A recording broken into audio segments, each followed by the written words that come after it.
Po. Ito, tagapagdala report muli sa labas sa impila ko sa Palaman na magsasaka ng Likab Nueva Ecija kinakapos ng pambayad at pangkrudo sa National Irrigation System. 10% ng kanilang kita dapat bayaran. Narito ang balita ni Romel Roque.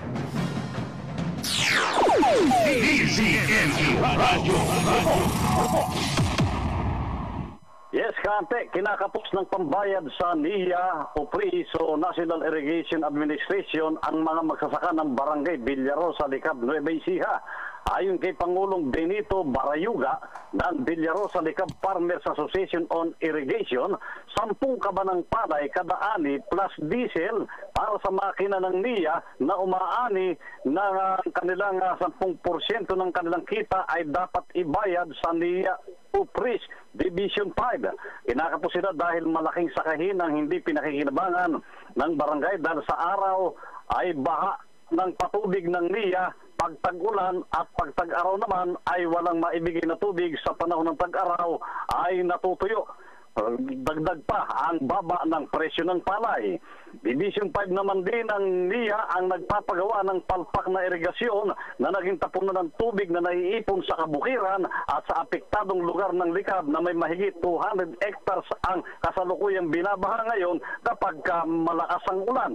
Programa naman ng NIA Aurora, Nueva Ecija. Iba sa NIA UPRIS Division 3 na nagpapagawa naman ng bagong solar pump sa barangay matapos na magiba ang ipinagawa nito noong 2021 na 2 taon lang ay hindi na pinakinabangan dahil ayaw nang gumana.